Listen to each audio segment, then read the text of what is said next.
Good evening. My name is Aleksandra Bilić, and I'm the Deputy Director for Commemoration and Communications at Remembering Srebrenica.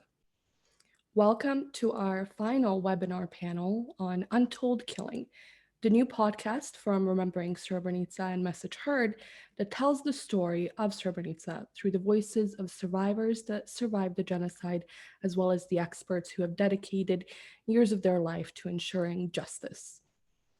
2020 has been a year of great difficulties for many of us, and unfortunately has reduced the opportunities for others to hear the testimonies of genocide survivors.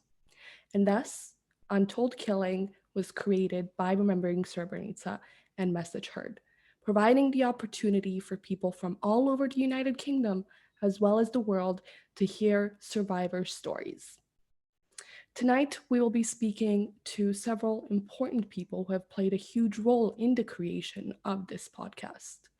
However, prior to my introducing to them, I would like to take a moment to wish all Bosnians within the UK and beyond a very happy statehood day, as today marks Bosnia's statehood, which was restored at the Zavno Bih Council in 1943.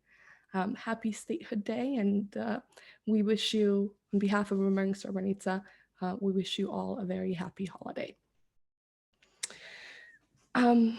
Before we get started with our conversation, we're going to be focusing today on genocide denialism, as well as reconciliation, and how stories and venues such as this podcast actually play a huge role in combating genocide denialism and hopefully leading to reconciliation as well. Our first guest this evening is going to be Emir Sugljagic, the director of the Potocari Memorial Center.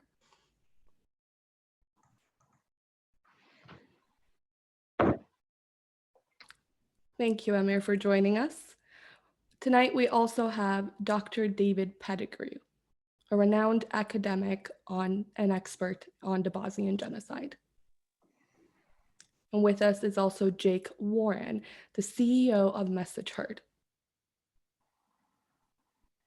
And finally, we have Amel Khan, who is the director of Remembering Srebrenica. Thank you so much for joining, everyone. I'm sure that tonight's discussion will be yet another insightful one. We will be taking questions from the audience at the end of tonight's webinar, so please submit your questions either through the Zoom Q&A option or through the Facebook option as well, and we'll try to answer some of them at the end should we have enough time. Throughout the webinar, you also may see polling options appear on the screen as well. Please take the opportunity to provide us with feedback by selecting these options.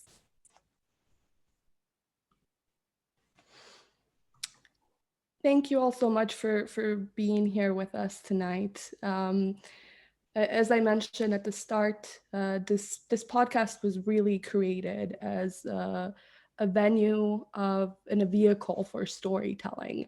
And storytelling has been the biggest drive behind this. The push for survivors to be able to actually freely express themselves and tell their stories has been one that has really been a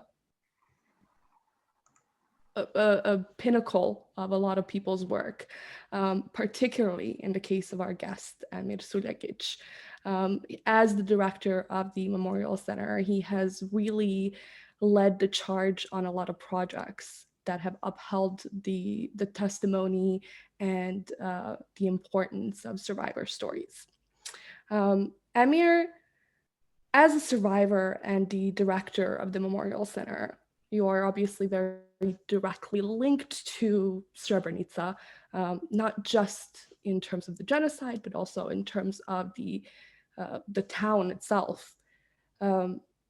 Just today, you released a text asking the difficult question of, has Europe actually learned from the genocide in Srebrenica? As someone that remains steadfast in the fight to learn these lessons or to teach these lessons, what do you think is the best way to really apply the lessons of that genocide to our communities? Well, it's first of all, good evening to you. Good evening to other panelists and everyone else. Um, let me just try and sort of um, touch upon some of the issues that you raised. One being, and then I guess the most important being the issue of testimony and of recording testimony.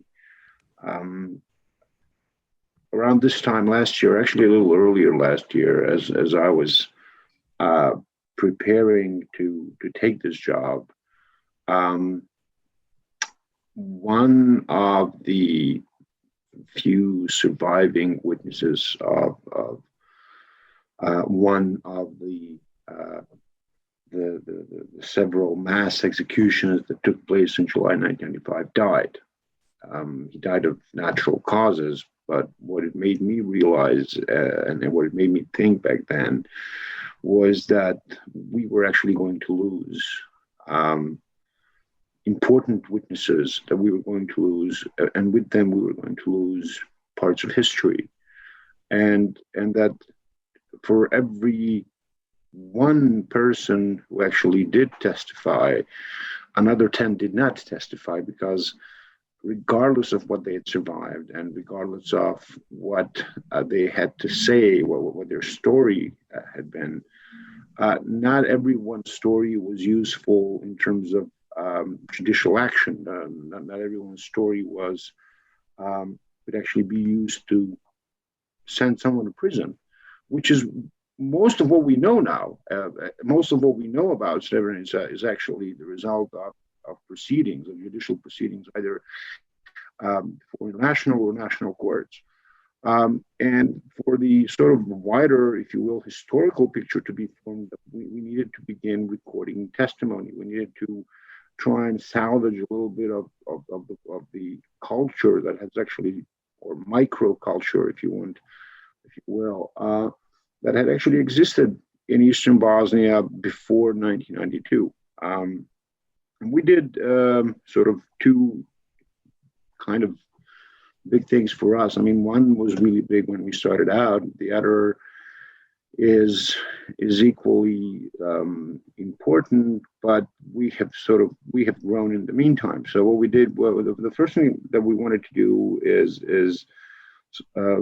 and we did, was working with the War Childhood Museum here in Sarajevo, and we recorded 100 children testimonies. We wanted to show what it was like to actually be growing up in Srebrenica, in a place like that, and how that looked.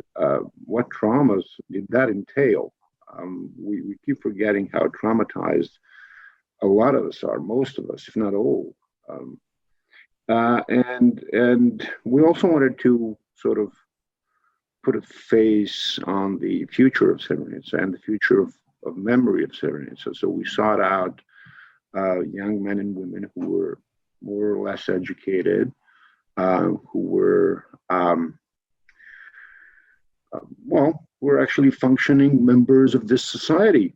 And we also wanted to show that regardless of the baggage that we carry, regardless of what we had survived, that we are contributing and functioning members of this society. We go out, we do our job, we do our bit. So that was one thing that we did, and it turned out to be really important, and it turned out to be really good. And then based on that, we started developing our own methodology for oral history. We also had some great help from the U.S. Holocaust Memorial, who essentially lent us their own expertise, and we worked with it. And we're now doing 100 testimonies, and starting next year, there's going to be another 500 oral history testimonies by survivors. And I have no illusions about our ability to get out there and get every single story, to get every single testimony. But what we want to do is we will do everything that we can to provide survivors with an opportunity to tell their story. We also want to tie in, if I can put it that way, their testimonies with artifacts, with material artifacts that they had either donated already or that they're planning to donate. Um, and I think that only this year we collected about 350 of those, 350 different artifacts, clocks, watches, uh, glasses, wallets that were found with individual victims in mass graves and can be tied to them, or had survived their owners and were donated to us by their families, by their for surviving family members. Um, and that's what we want to do. And once again, we do it for a number of reasons. We want to try and preserve the memory of this community that existed in Srebrenica between 1992 and 1995. But we also want to create our own, if you will, record of what had happened here. Told by us, as seen by us, as lived and as experienced by us, rather than as part of of what's always relatively sterile judicial proceedings. We don't care if what our if what people we're working with, if their story has a probative value. We don't care about that. We're not a court, but we want to record their story for other reasons. And if in that process it can also be used to identify individual victims, identify individual perpetrators, I guess so much the better. We're not concerned necessarily with that. Now, when it comes to fighting denial, I had this conversation with a journalist from Montenegro the other night, and she asked me about what I thought about apologies coming from Serbia. And I told her what I'm going to tell you. I really don't care about apologies. What I deeply care about, though, are their curriculums. And if we can get into their curriculums, then we can start talking. Apologies, how can I say, if not followed by substantial, proper action of this sort, aimed at education, primarily at education, aimed at the young people, that's completely meaningless. I mean, there is no use in apologies. They don't bring anything new. The idea of, everybody talks about Willy Brandt falling on his knees in Warsaw, but nobody talks about German curriculums at the time. What it is that German kids were actually learning in school as Willy Brandt was falling on his knees in Warsaw. What it is that German kids in schools were actually learning about what had happened in Warsaw. So you cannot expect a gesture of any sort if politicians will have to pay a political price. And in Serbia, they certainly will, because there has been no discontinuity between what Milosevic did, between the regime of Slobodan Milosevic and any subsequent government in Serbia. And I know there are people out there who will say that sounds harsh, but I was a young journalist at The Hague reporting from the ICTY when the Serbian government, post-Milosevic Serbian government, came to The Hague and successfully advocated that blacking out, essentially hiding the evidence of institutional involvement in Serbia in genocide in Bosnia, was Serbian national and security interest and should be protected. So, talk to me about discontinuity, right? So anyway, that's a very long-winded answer to what I suppose was an equally long-winded question. Oh, thank you so much, Amir. That was perfect. And yeah, absolutely.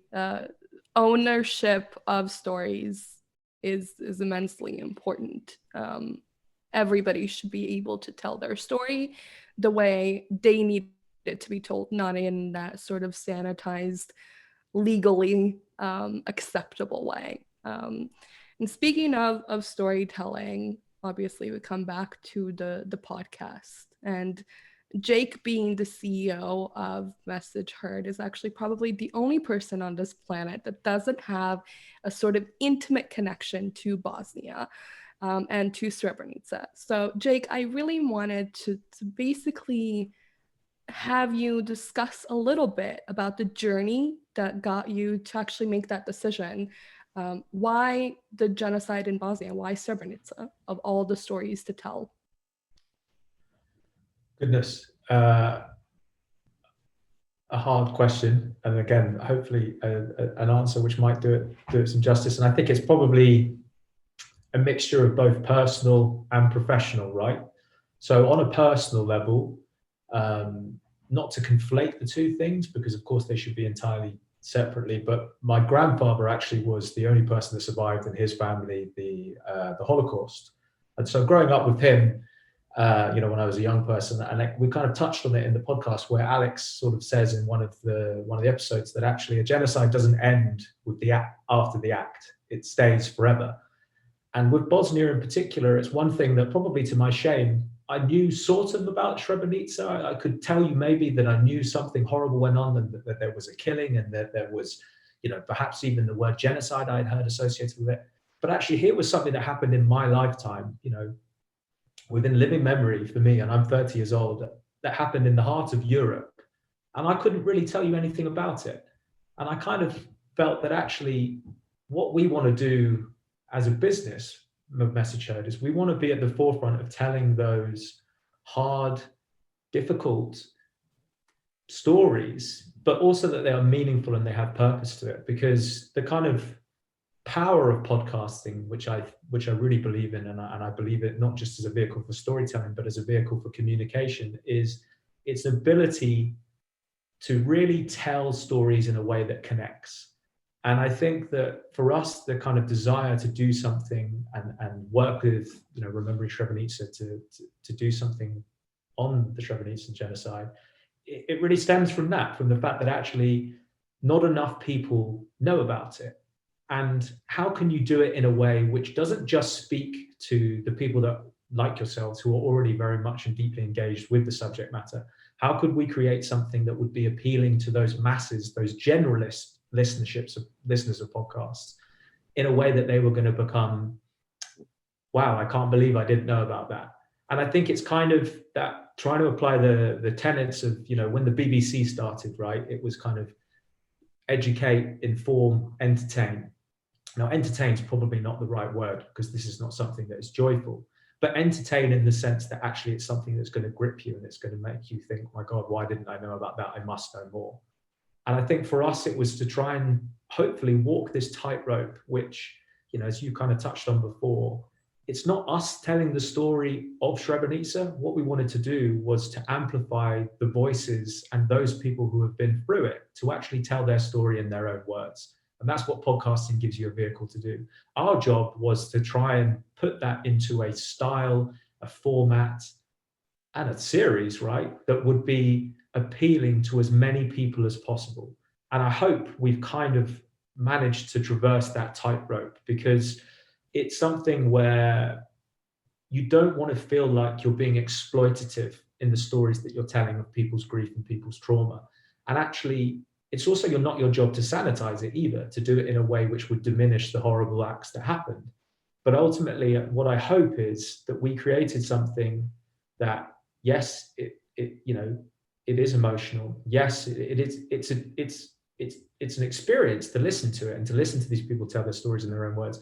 But there is also that kind of inspirational quality to it as well, where actually you come away thinking, these people are amazing, what they've gone through, and actually to be able to tell you their story in their own words, and for there to be moments of positivity as well. And that was the challenge. And I hope we've done it justice, because it was an amazing privilege to be able to be a part of it and work with it and work with you all. So it was certainly something which, will probably stay with me forever. And it was a fantastic thing to be a part of it. And I hope that the response that it's been getting from everyone has been entirely positive, and not just listenership in terms of press pickup and all of that kind of stuff. So but ultimately something that we could all be proud of, and hopefully something that is representative for those who are telling their stories. If they say, actually, that was a great job, then we've done our job as much as we can do. Hopefully that answers. Absolutely. And I know I'm biased because obviously I'm part of Remembering Srebrenica, but I do think that it was executed in a way that isn't exploitative and that really does get the heart of the story. And then prior to sort of starting this podcast, David and Jake and I were talking a bit, and we were talking about the impact of the podcast, actually. And I had mentioned that one of the main things about a vehicle like the podcast is that it's so deeply intimate. It's right there. It's not in your face. It's literally in your ear. You can't ignore it.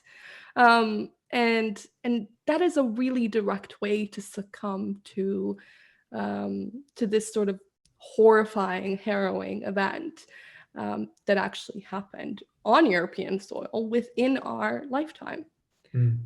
So absolutely, amazing job, and a job well done, Jake. And we are really grateful for the immense role that all the producers have really played a part in the creation of this, as well as to survivors and experts like Emir and like David, whose words really formed the podcast themselves. In fact, so it's been a team effort. Yes, exactly. In fact, it was David's expertise that has really formed much of the academic framework around the podcast. And he is somebody who remains very intimately and academically involved in the Bosnian genocide. In fact, the last time David and I were doing a webinar panel together, he got very emotional talking about the exhumations in nearby Visegrad, which really had a huge impact on me personally, because I think with academics, there tends to be this sort of disconnect, and that's clearly not the case of David. Now, you've done so much work and so much academic research around the genocide in Bosnia, from focusing on Srebrenica through Prijedor, Visegrad, really all around. As really one of the foremost experts on the area, what do you believe is the best way to combat that genocide denialism that continues to really rise, and it seems to just never be letting up? It seems like it's worse really now than it was, 25 years ago when it actually happened. Well, thank you very much for a kind introduction, for inviting me to participate, and greetings to other panelists, and especially congratulations to everyone who worked on the podcast, which is just an exceptional, groundbreaking oral history of telling the truth about what happened at Srebrenica, which is so important to resisting. It's important to remembering what happened, but also to resisting denial. I guess my answer to the question would be that first we need to understand the scope of denial. Denial is taking many forms that have to be addressed and resisted, both from just from people making statements denying that the genocide happened, as Milorad Dodik did recently in a Face TV session with Senat, and from just spoken denials to the glorification of war criminals and of the atrocities, and these deserve to be mentioned. Everything from the plaque on the student dormitory in Pala, commemorating Radovan Karadzic, to the plaque from Mladic on Vratsa Hill, in a position from which Sarajevo was attacked for almost 4 years. But in addition to these plaques and statues, there are these massive monuments that have been slowly rolled out across Republika Srpska by the noted sculptor Miodrag Živković in places like Prijedor, Brčko, Bjelina, that are celebrating the people who committed the atrocities. The one in Brčko that I saw last summer was dedicated to the Serb defenders of Brčko. So it's turning a genocide into a defense. Or even there's a law in Republika Srpska allowing for memorials for heroes of the War of Liberation. So this is what I would say it's colonizing the cultural landscape with this narrative of revisionism and denial. It's something like what Raphael Lemkin was referring to as the second stage of genocide, where the perpetrators impose their, he called it the national pattern on the conquered territory. But in Bosnia, I think it's a kind of continuation of the genocide to intimidate people who would like to return to their homes from which they were forcibly expelled by atrocities that have been ruled to be war crimes, including genocide. So it's, and I think that Haris Halilović developed a sense of a new stage of this kind of glorification of the war criminals called triumphalism, where the atrocities are publicly celebrated with songs and chants and T-shirts. And Emir will remember a tweet from Rajko Vasic, who said, if you like that genocide so much, just wait for the next one. I mean, this is just astonishing and completely unacceptable. And that's why the work of the Memorial Center in Srebrenica, the work of Remembering Srebrenica, Bosnian American Genocide Institute, the Fontbonne Memory Project in St. Louis is so important to resist denial. So I was part of my answer. I was just trying to identify the layers of denial that create a kind of daunting culture of revisionism that has to be addressed. I think the other response that I'd like to propose is the implementation of a law against genocide denial and the glorification of war criminals. I've been working on this for years, doing research into the directive in the European Union that directs member states to have laws against genocide denial. I've been meeting with the High Representative, and it seems like the only way forward is for the High Representative to impose a law against genocide denial and the glorification of war criminals, which would be, just a beginning. It would be largely symbolic, because then the cases would have to be addressed one by one, but it would be, I think, an important step in the right direction. The other thing I wanted to mention in terms of resisting denial, of course, is continuing to raise awareness through podcasts and other programs. I'm going to be doing a webinar for public school teachers in the state of Connecticut on November 30th about the Bosnian genocide. And their homework assignment is to listen to the podcast before the webinar. Thank you, David. That's really kind, and we hope that they get something out of it. Obviously, denialism really has taken a sort of strong foothold upon Bosnia and the region. And it seems like this sort of never-ending thing.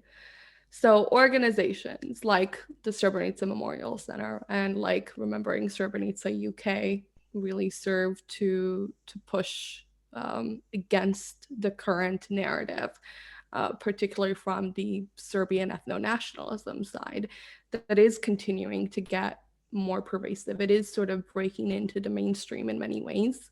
One example, obviously, is the Christchurch situation.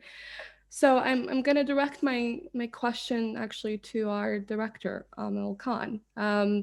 As we are an organization and that really serves to memorialize the genocide and in that combat the genocide denialism, but also we serve as a vehicle for community building for bridging those gaps and teaching about the consequences of hate. The podcast has just been one of the few different ways of projects that we've sort of had to create because of the current sort of worldwide pandemic situation. In order to adapt to this new era, how much has really changed for not just us remembering Srebrenica, but also just the sort of world of organizations like ours in the last year or so? Yeah, thanks, Vanessa. So Remembering Srebrenica is a charitable organisation. We're committed to raising awareness of the Srebrenica genocide because, as Jake pointed out earlier, there's two things which I when I'm doing a lot of speaking engagements that are quite striking for people who don't have that much knowledge about what happened in Srebrenica, and those two things concern proximity. The first is proximity in time. When we talk about Srebrenica genocide, it happened just 25 years ago in the course of all our lifetimes. The second is proximity in terms of location. Genocide took place on European soil, which from the UK is just 2 hours away, sort of direct flight. And those are the two things that are quite striking. However, despite that, there still is a lack of awareness as to what happened. And more importantly, there's a lack of understanding about why it is important to not just be aware of what happened at Srebrenica, but to commemorate it. And therefore, our role is to ensure that we're raising awareness through commemoration activities, through educating young people in schools right across the country about the importance of using the lessons of Srebrenica to better understand why it is important to tackle hatred and intolerance, because genocide doesn't happen overnight. It's the culmination of a series of steps that actually starts with words, and therefore it's imperative for us to try and learn and understand what it is that we can do to try and combat that at a very early stage. And the final thing is that we did sort of prior to the pandemic as a way of engaging people with the lessons from Srebrenica was taking them out to Bosnia, so they had the opportunity for themselves to meet with the survivors, to hear their testimony, to have the chance to actually see how a society which up until that stage, in terms of like nobody would have ever predicted that something like that could ever have happened. So those are sort of, that's the remit of what the organization does. And the way that we used to do things prior to the pandemic was through what I would call traditional forms of raising awareness. So there would be commemoration events where we would invite people to come, and these would take place in different institutions right across the country. They would be through delivering lessons. However, pandemic came, we then had to find innovative ways of ensuring that we were still able to achieve our aims and objectives of raising awareness and being able to commemorate, particularly because this was the 25th anniversary year. And one of the things that we came up with the idea of the podcast. And in that respect, Jake and I had a conversation about 7 months ago, and we saw this as an excellent opportunity because although it was something that we previously had not considered, it had in some respects forced us to think about how we could still raise awareness. The result was that we identified a wonderful opportunity to actually increase considerably our outreach, because one of the things that we hadn't appreciated is that commemorations through traditional means, in some respects, can erect what I would call invisible barriers. In order to be invited to a commemoration event, sometimes these are people who are already interested or engaged in what they're doing. Those who aren't feel that actually, if they're going to go to something on Srebrenica, do they have a sufficient knowledge that they feel actually they want to go to it? Are they sufficiently motivated enough to feel that actually this is something they want to do? So it's something that actually they could be excluded from doing. And in terms of obviously the education, it's very targeted towards certain people. However, when you consider once again that there's so many people who still don't know what happened in Srebrenica, just underlines the scale of the challenge that we face. So the podcast for us represented an excellent opportunity, which has actually proved to be the case, because there's been a number of things we've been able to achieve had it not been for us being able to have the podcast. The first is actually just reaching out to entirely new audiences. These are people who otherwise may not have been engaged with the topic. They may not have had that great understanding or even an interest in the area of Srebrenica or genocide in general. And the fact that we've been able to develop something which for them is a podcast that actually they didn't have to look for, they just appeared, and something that may have generated some interest where they thought, well, I'm going to listen to this. And one of the things we found, actually, people who've listened to it have retained their interest because they've gone on to listen at each episode. The other thing we thought this would be a fantastic opportunity to achieve, which once again, we've been able to do so, is that actually we've not only raised awareness, we've actually started a conversation, because people have then said, why is it that I don't know about this? Why is it that I've, for example, I've gone to school, I've learned about sort of atrocities that were committed, but actually Bosnia has been something that I've never been told about. In terms of like the mainstream media, I've never seen anything on the television or read about it. And I think that's really helpful as well, because moving forward, while it's important that we obviously commemorate, and moving forward, we have to ensure that actually we continue to raise awareness, because as David eloquently outlined, genocide denial is quite prevalent. There are those who seek to minimize or actually deny what happened. And the only way that we can try and combat that is actually through doing things like the podcast, because actually a lot of genocide denial is disseminated through social media, through online forums. And the podcast is a digital tool that we feel is a very strong antidote to being able to address that. Yeah, absolutely. Thank you, Amil. Amir is somebody who is well aware of the genocide denialism that is pervasive on social media. I know you unfortunately deal with quite a large number of ethno-nationalists and genocide denialists and sort of the conspiracy theorists. Where 25 years since the genocide, 25 years since Dayton, given the current political and social atmosphere, do you think a reconciliation within Bosnia is a current possibility? What we see online, what we see in the social media in terms of denial is no more than a reflection of institutional policies pursued by the Bosnian Serb government.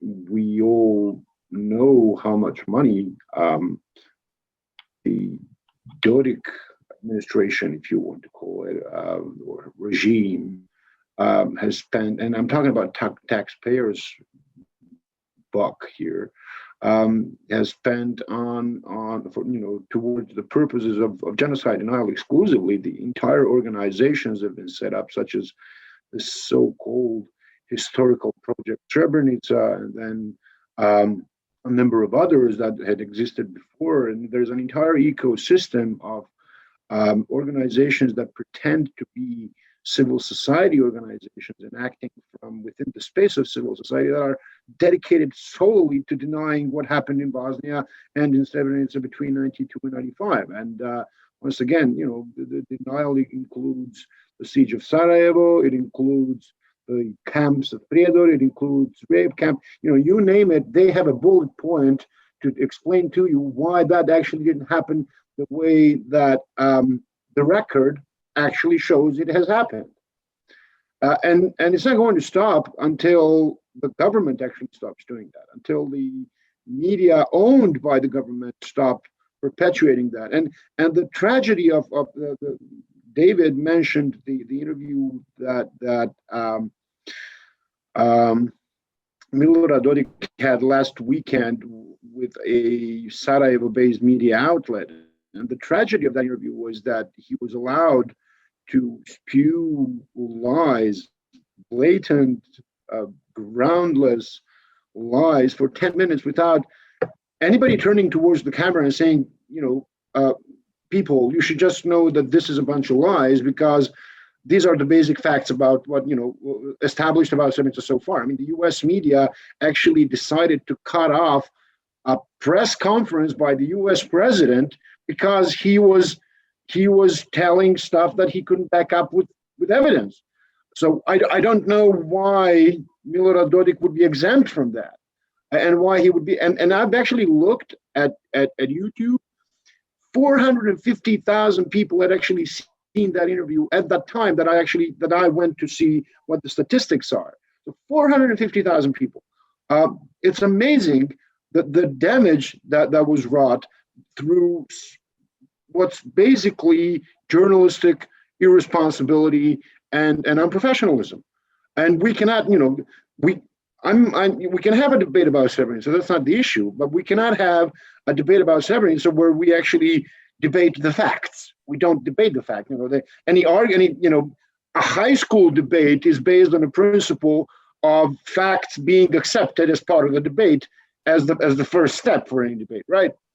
So, and because genocide is a top-down process, because denial is as part of this, and it's essentially genocide in perpetuity, and denial today is the ultimate expression of the genocidal intent from 25 years ago. That's the way I see it. And it's not going to stop until the government stops. It's a top-down process. It's not a bottom-up process. And there was a period in our recent history where it wasn't happening like this or to this extent. It was back in 2004, 2005, when even the government, the Bosnian Serb government, so if I can put it that way, it accepted this very minimalistic though, but still it was an acceptance of a document, at least briefly in minimalistic terms, outlining what happened in Srebrenica. And then once again, I don't want to go into politics here, and it's not my job any longer, and thank God it's not my job any longer. But this is really what we're dealing with. We're dealing with institutional denial, and what we're seeing in social media is just a reflection of it. Yeah, absolutely. And it is unfortunate that sort of continues to be the prevailing attitude of the government and its followers. Jake, is somebody who's fairly new to the conversation regarding the Bosnian genocide. I know there was a lot of, Bosnian consulting, a lot of sort of going back to us and doing, fact checking with experts and survivors and really thorough and effective research, which was hugely important. And I think it really comes across in the podcast. So as a sort of outsider, a newcomer, were you aware or were you expecting this sort of story of denialism to be such a big, huge part of it, really?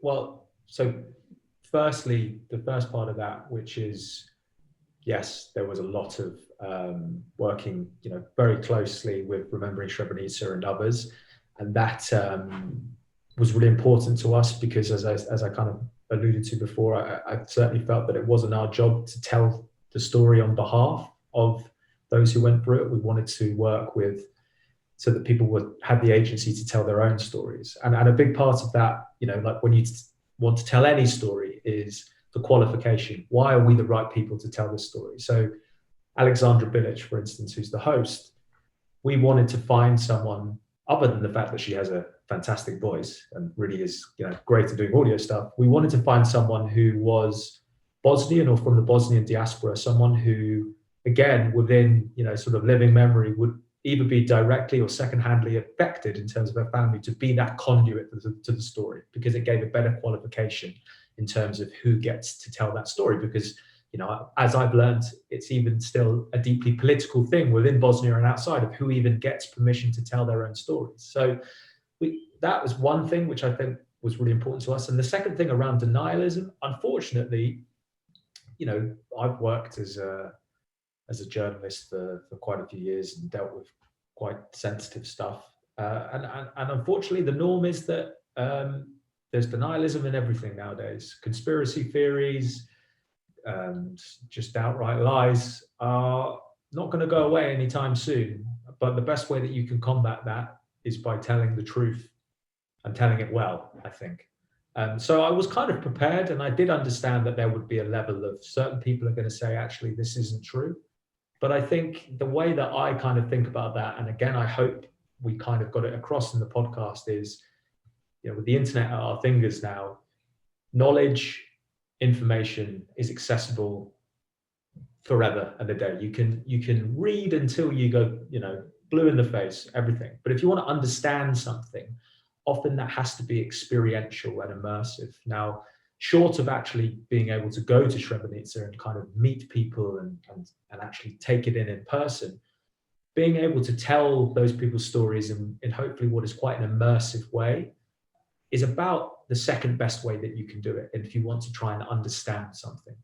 And so I kind of felt that those are the best tools, all of those things in concert together are hopefully the best tools to actually say, well, of course there's always going to be an element of denialism, but here's the truth. And genocide, like many things, there's no two sides to genocide, right? And so I hope we've managed to kind of find the right ingredients to combat that. Thank you, Jake. Absolutely. David, as somebody who obviously is directly involved with Bosnian politics and the genocide, and you know the people as well as the situation, what do you think is the outlook for reconciliation in at least areas like Srebrenica, like Visegrad, like Prijedor? Do you think we're going to see any of that in the near future, or is there quite a lot of work left to do? Thanks for that question. I think that it's a difficult answer because it would be, for the survivors, to decide about the conditions for reconciliation.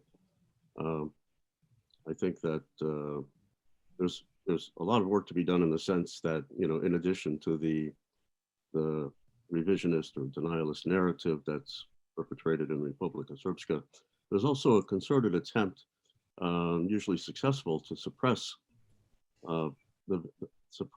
cultural memory, to prohibit, even in some cases, prohibit memorials for the victims. And so you'll have a statue of the perpetrators in the middle of Visegrad, but then the town will threaten to destroy a memorial in a private Muslim cemetery, or they threatened to destroy a house where 59 women and children were burned alive in 1992. And they said, well, we're going to appropriate the house and destroy it in order to build a road. And it was virtually the only memorial for these victims. And local activists, primarily Bakira Hasesic, worked to try to save that house as a memorial to the victims. So in Republika Srpska, there's an effort to suppress cultural memory, and someone alluded earlier to, maybe it was a conversation before we got started, to Omarska and Ternopolje, where the survivors are not allowed to have memorials for the victims. Their survivors are allowed to go to the former concentration camp, at least on August 6th.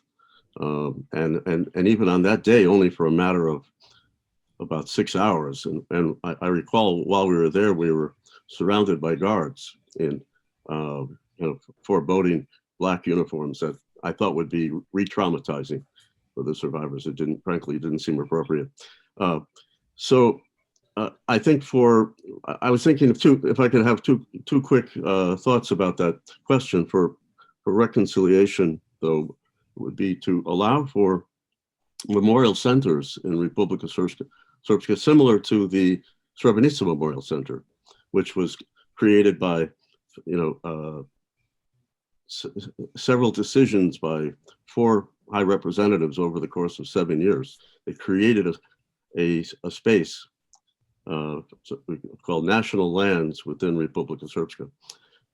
And another model that would be one at in Brčko at the Luka concentration camp. There's a memorial museum, because it's not in Republika Srpska, so they're able to have that museum. But I think this would be a model for if remembering the atrocities and the genocide was permitted publicly, that would be a pathway to reconciliation, because it would be accepting the truth. But the other thing I was going to mention is that Emir and I worked on a project. It was actually, he spearheaded the entire project. I played a very small role called Glasaču za Srebrenicu in 2012. And the reason for that project is because of the genocide, right? You could say genocide is an extreme form of voter suppression, because the people who would have voted in that election had been murdered and had been, and many of them had been laid to their eternal rest in the Potocari Memorial Cemetery. So it seems to me that for what I'm suggesting is for the possibility of reconciliation, I think there has to be reform in the election law that would allow former residents, say pre-genocide residents and their descendants to vote in the elections in Republika Srpska.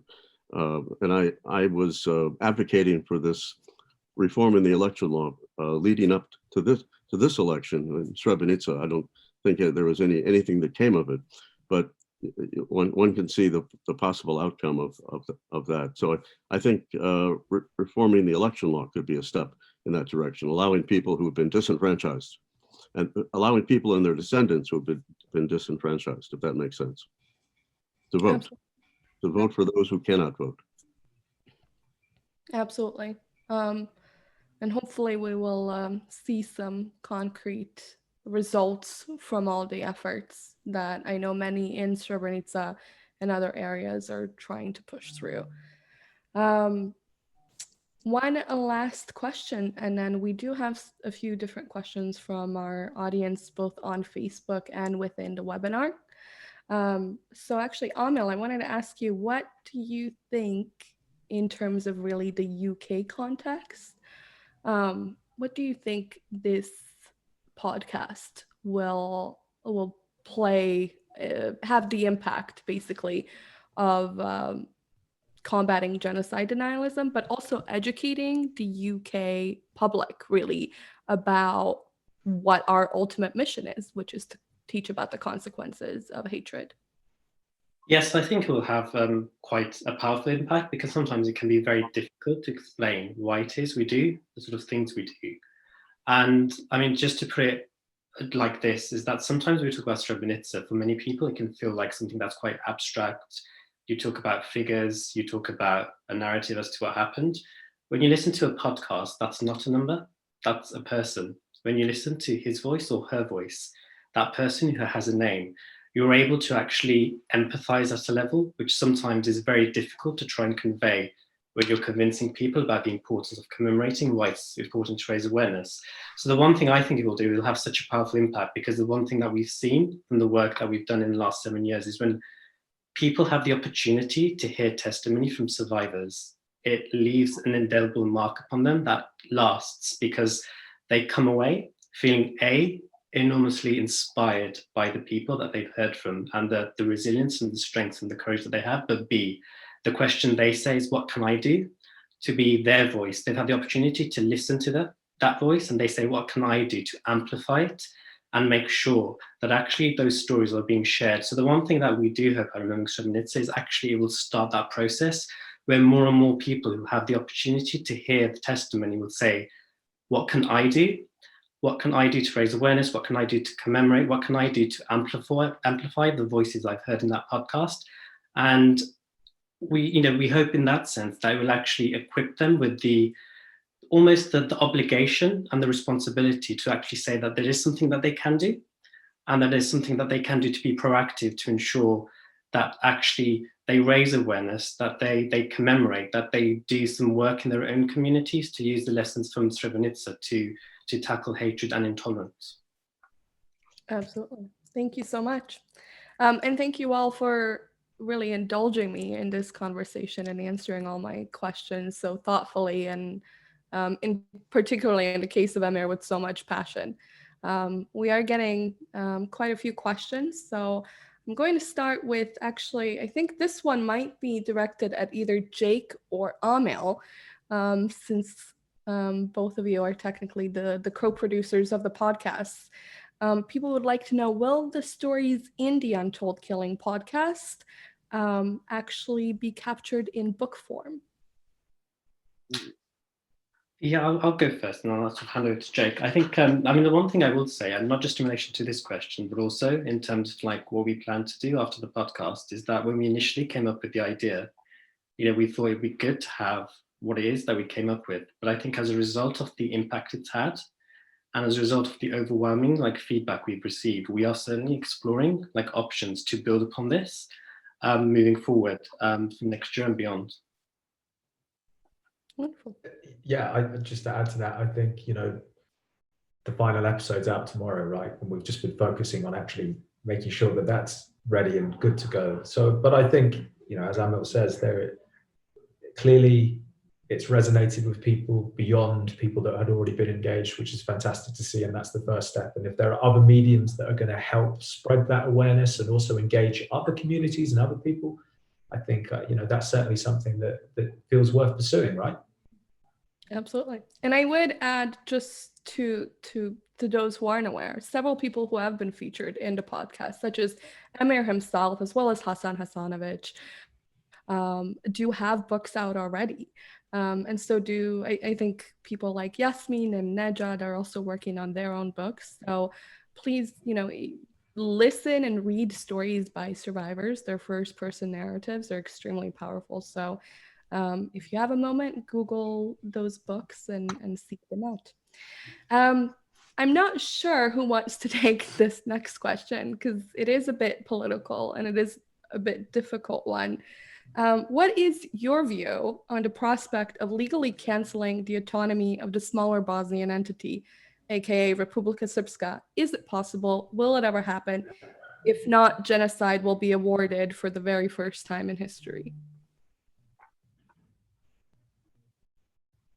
Does anybody want to take that one? Genocides have always been rewarded in history. Mankind has a history of rewarding genocides. We're not necessarily an exception in that regard. There isn't a single modern nation state in Europe that didn't come about as a result of some form of crimes against humanity, persecution, and other practices that have recently come to be euphemistically referred to as ethnic cleansing. So if you want the smaller Bosnian entity removed, I guess whatever action that needs to be taken is certainly not legal. And I'm not going to comment any farther than this because, as you pointed out, Ernesta yourself, it's overtly political, and let's not make this about politics. I'm all for it, but let's not make this podcast about politics. Absolutely. Does anybody have anything to add to that?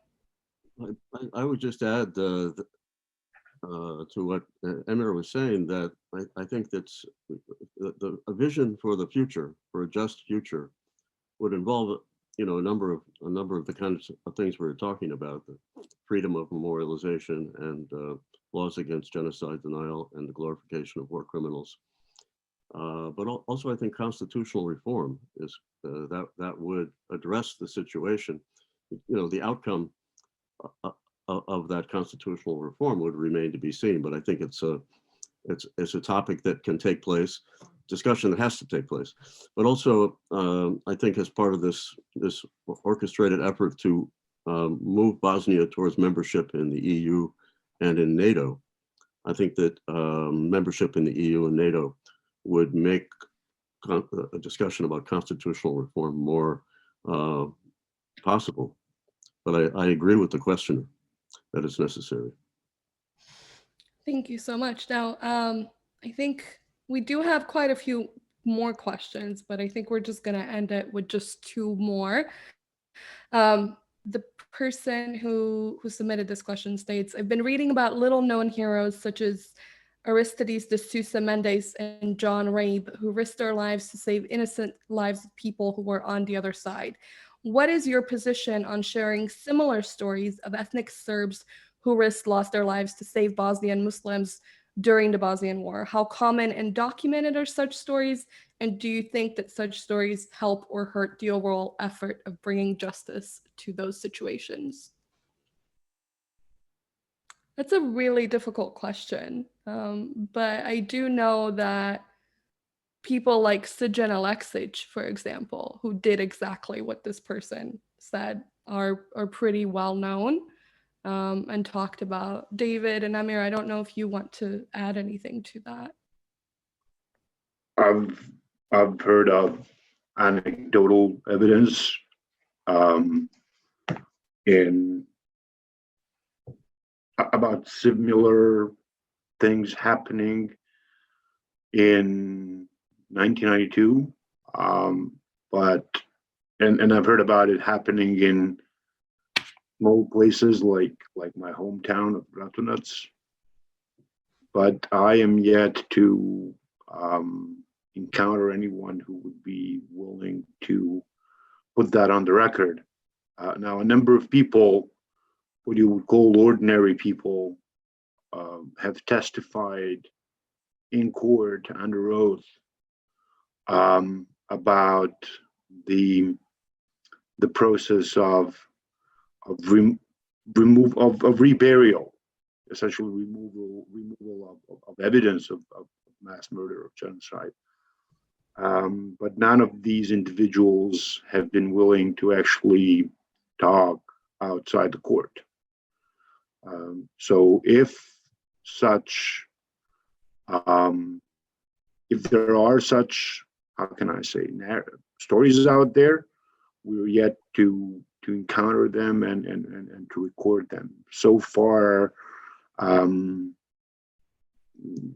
indication or the indicators are that there aren't that many. I'm sorry, you may not want to hear it, but there aren't that many people out there who had gone to any lengths to defend their neighbors. In fact, we have evidence to the contrary that on many occasions it was actually neighbors who either took part or were more enthusiastic about killing. Dražen Erdemović testified to that in his testimony to the court, that when the 10th Sabotage Detachment was tired and relieved of the murder of some 1,500 men in Branjevo military farm, that the people who were brought in to replace them were a platoon from Bratunac, who actually recognized some of the victims, started how can I say, started personally defending them and calling names and asking for money from them, whereas the men from the 10th Sabotage Detachment were, as cynical as this sounds, much more professional about it, if I can put it that way. So it cuts both ways, this thing. But if such, as Amir said, if such stories can be surfaced and highlighted, I think it's important for, especially for young people, to know that there are heroes. I think that the Post-Conflict Research Center in Sarajevo has been highlighting a limited number of stories of this kind, which has been important work. Agreed.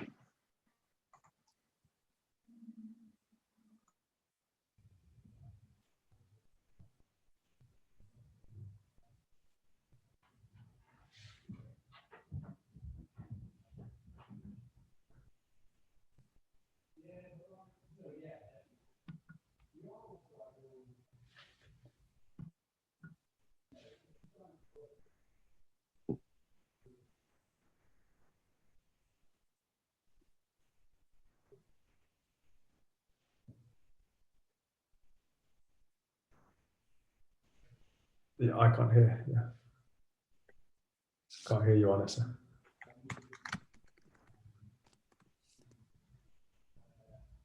I think your sound went on it. I'm not sure why. I'm not muted. Oh, there we go. You're back. There we go. Okay. Well, I think that's all the time we actually have for the questions. And I just wanted to really express my thanks to Amir, Dr. Pettigrew, Jake, and Amil for joining us tonight, for answering our questions, and for really doing so much to contribute to the Untold Killing podcast. Thank you all for your thoughtful and inspiring answers and for being here with me tonight. For the audience, thank you so much for tuning in once again. Tomorrow is actually the final episode of the podcast. It's episode 6. So if you haven't already, please do take a listen. By listening to this podcast, what you're really doing is honoring the survivors who have really done an immense job of portraying some of the worst moments of their lives. So remember the victims, honor the survivors. Tune in tomorrow. This is our last webinar. However, on December 15th, we are actually going to have an event to highlight the Dayton Agreement as well as the Good Friday Agreement. It's a virtual webinar. It will be at 11 a.m. And there is a link below for you to register. So please make sure to sign up to that as well. Once again, thank you all so much for tuning in, and I hope you have a wonderful evening.